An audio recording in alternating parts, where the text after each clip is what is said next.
assim, gente, o que você precisa entender é que todo vício nada mais é que uma tentativa, né, é uma tentativa louca de tentar aliviar a dor que a pessoa carrega.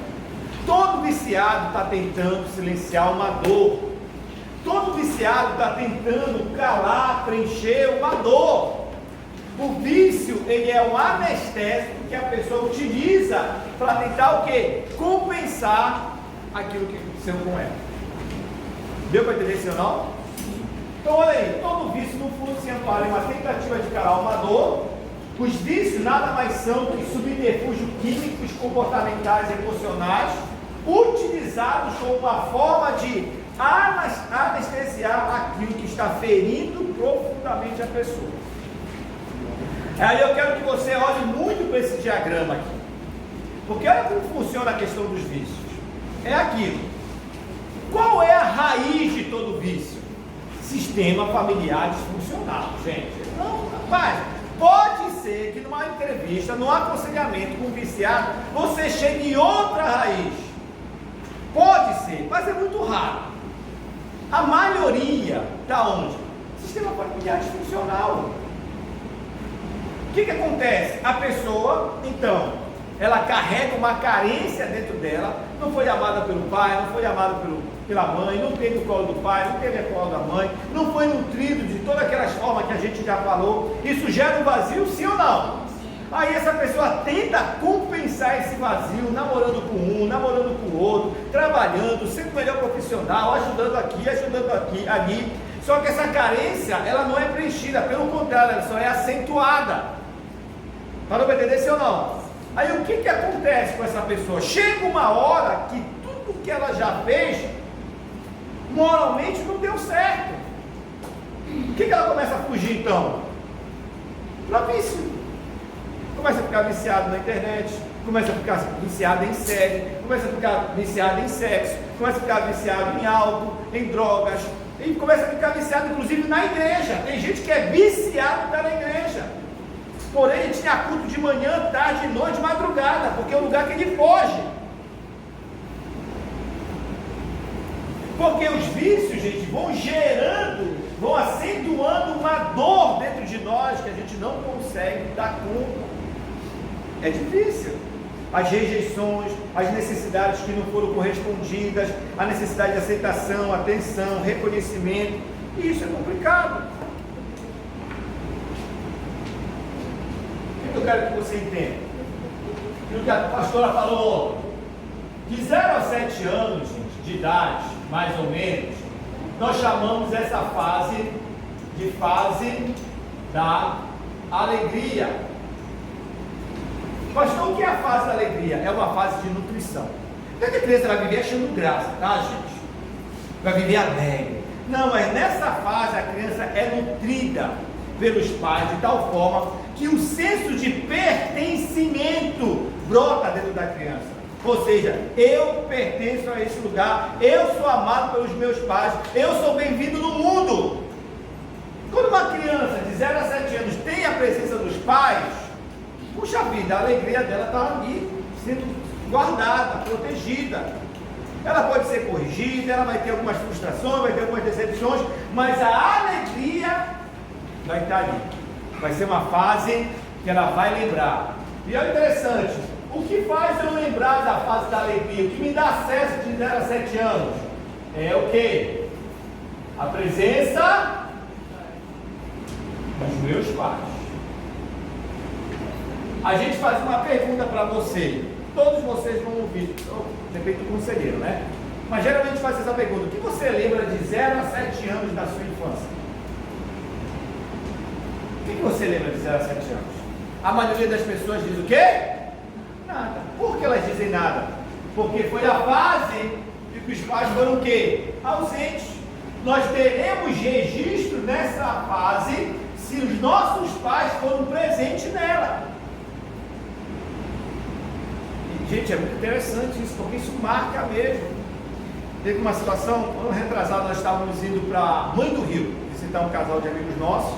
De lá nós íamos para Paragominas, de Paragominas, Teresina lá para Parnaí. A gente tinha um tour, né, no final de julho do ano passado. Aí na hora que a gente está passando ali naquele trevo, né, a gente passa ali a Polícia Rodoviária Federal, então tem o trevo que vai para o sul do Pará e o trevo que ia para Salinas, né? Na hora que a gente está fazendo essa curva aqui, normal, o Davi, não papai, volte, a Casa Azul é lá, a piscina está para lá. Eu olhei para aqueles e disse, puxa vida, disse, meu filho, você lembra que para lá é Salinas? Lembro aquela Casa Azul, aquela piscina azul maravilhosa que a gente brinca, papai. Olha aí, ele reconheceu que indo para aquele lado, nós íamos bater em Salinas. Fase as memórias estão lá. Entende? Então quando a gente faz exercício de voltar, isso não gera alegria, isso vai gerar o quê? Se não gera alegria, gente, o que vai gerar aqui? Dor, porque vai gerar o quê? Tristeza.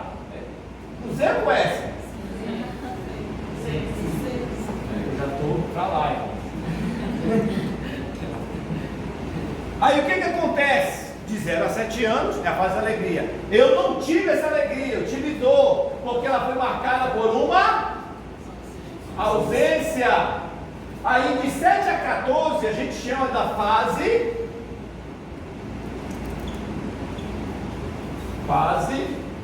das escolhas inconscientes.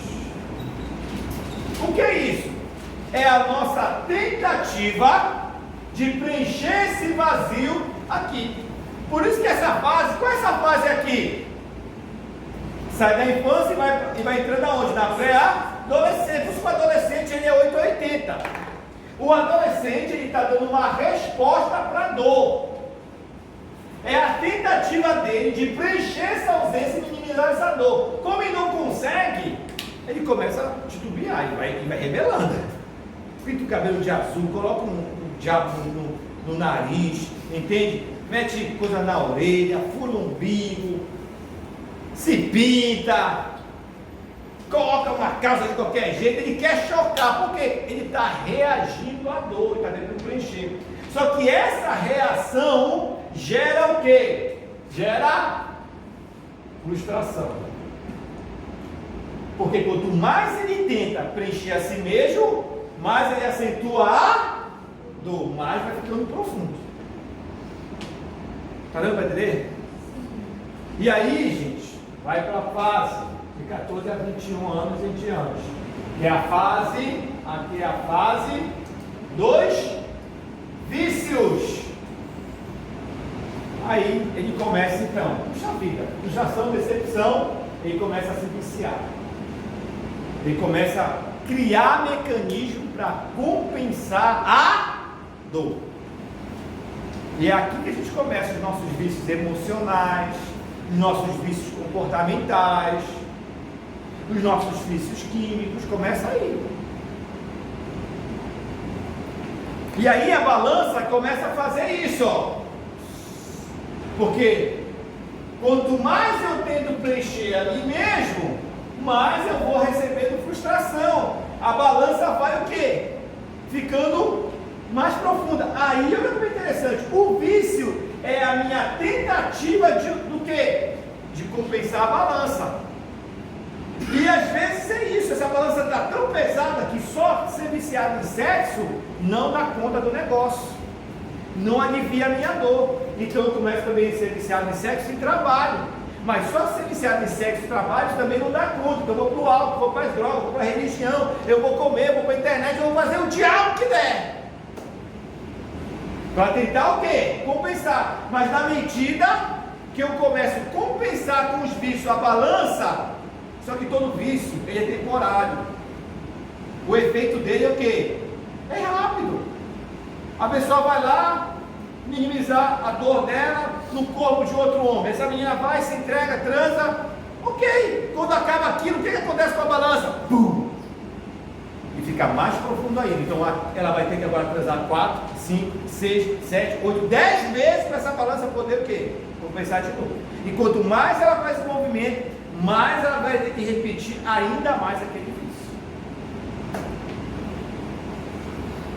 E isso aqui, gente, o vício é um amparo legal para os demônios, porque aí começa na exploração o quê? Espiritual. Isso.